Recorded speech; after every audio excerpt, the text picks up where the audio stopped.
எல்லோருக்கும் வணக்கம். நம்ம இன்றைக்கி முட்டை 2 முட்டையை வச்சு பணியாரம் சுட்டு அது குழம்பு செய்ய போகிறோம். அது எப்படி செய்யலாம், என்னென்னு தேவைன்னு பார்க்கலாங்களா?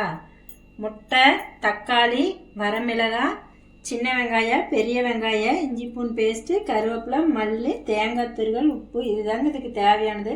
வாங்க நம்ம ஃபஸ்ட்டு முட்டை 2 உடச்சி ஊற்றிக்கலாம். நம்ம ஃபஸ்ட்டு என்ன பண்ணோன்னா முட்டையை உடச்சி ஊற்றி பணியாரம் சுட்டு ரெடியாக வச்சுக்கலாங்க. அப்புறம் தக்காளி, பெரிய வெங்காயம்லாம் அரிஞ்சிக்கலாம்.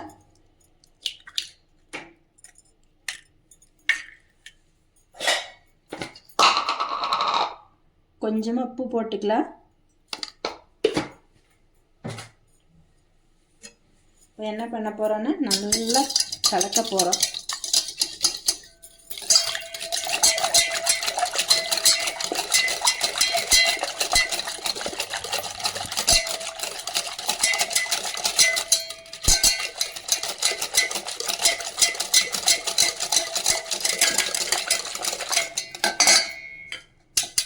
அடுப்பு பார்த்து வச்சுக்கலாங்க.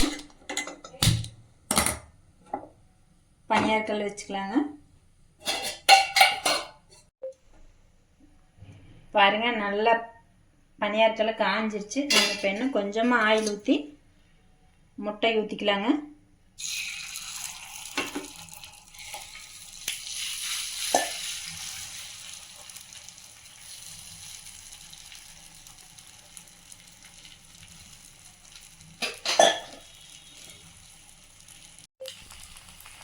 பாருங்கள், திருப்பி போட்டாச்சு. இது அப்படியே இருக்கு. நம்ம அடுப்பு ஆஃப் பண்ணிடலாம். தேங்காய் துருவல் ஒரு 4 ஸ்பூன் அளவு போட்டுக்கலாங்க. 4 வரமிளகா போட்டுக்கலாங்க.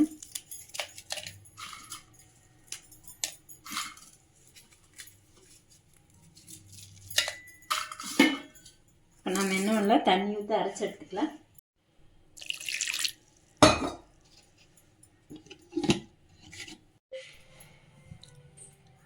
குறைன்னு அரைச்சாச்சுங்க. நம்ம இன்னும் என்ன பண்ணலான்னு தக்காளி, வெங்காயத்தை கட் பண்ணிக்கலாம்.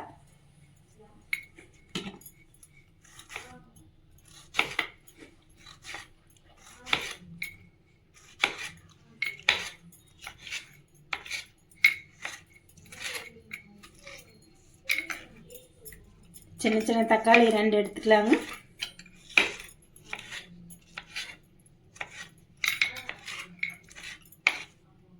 தக்காளி கட் பண்ணியாச்சு. பெரிய வெங்காயத்தை கட் பண்ணிக்கலாம்.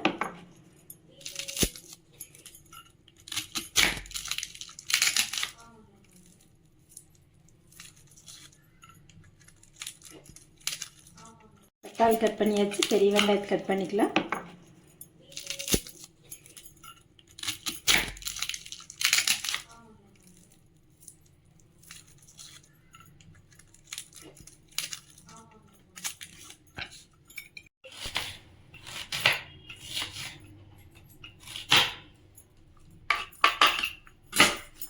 பெரிய வெங்காயம் கட் பண்ணியாச்சு. வாங்க நீ தாளிக்கலாம்.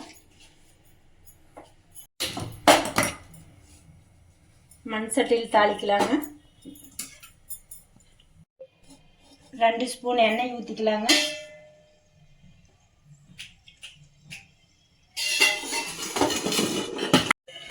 எண்ணெய் காஞ்சதுக்கப்புறம் சோம்பு போட்டுக்கலாம் 1/2 ஸ்பூன். கடுகு 1/2 ஸ்பூன் போட்டுக்கலாங்க. நல்லா பொரிஞ்சிருச்சுங்க. பெரிய வெங்காயம் போட்டுக்கலாம்.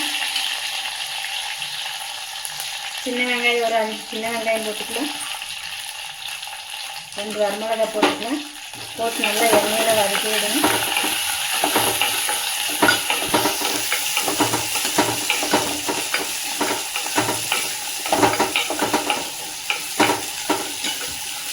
வெங்காயத்தை நல்லா வதக்கி விடுங்க.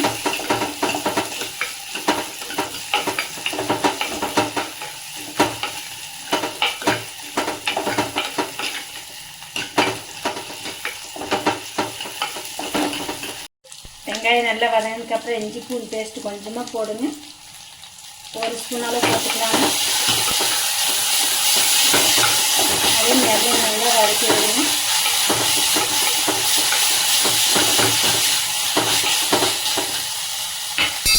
தக்காளி போட்டுக்கலாங்க.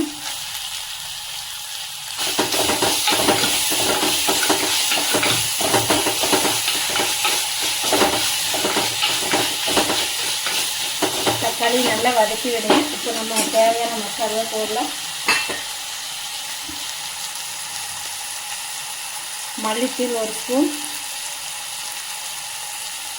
மஞ்சள்தூள் 1 1/2 ஸ்பூன்,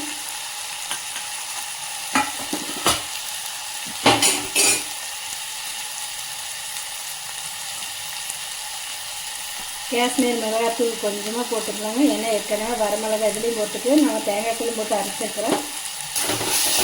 காரம் அதிகமாக இருக்குது, அதனால கொஞ்சமாக போட்டு அப்படியே எல்லாம் வதக்கி விடணும்.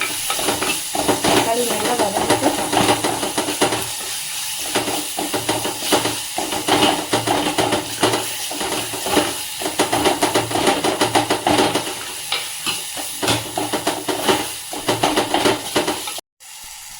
தண்ணி 1.5 டம்ளர் ஊற்றிக்கலாங்க.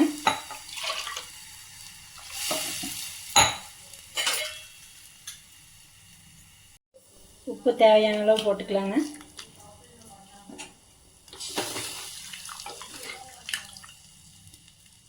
அப்படியே இருக்கட்டுங்க, கொஞ்சம் கொதி வரட்டு. நல்லா கொதிக்குது பாருங்க. நம்ம இப்போ என்ன பண்ணலாம், தேங்காய் அரைச்சி வச்சு தேங்காய் ஊற்றிடலாம்.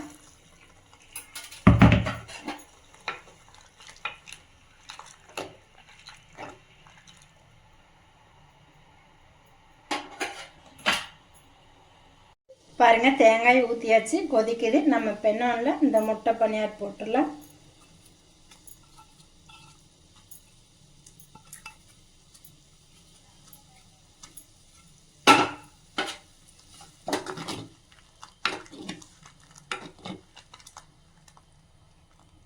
அப்படியே ஒரு கொதி மட்டும் வரட்டுங்க, இறக்கிடலாம்.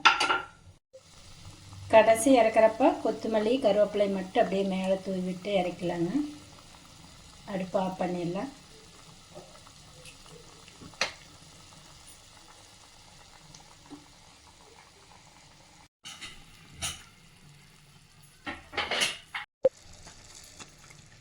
பாருங்க, முட்டை பணியார் குழம்பு ரெடி.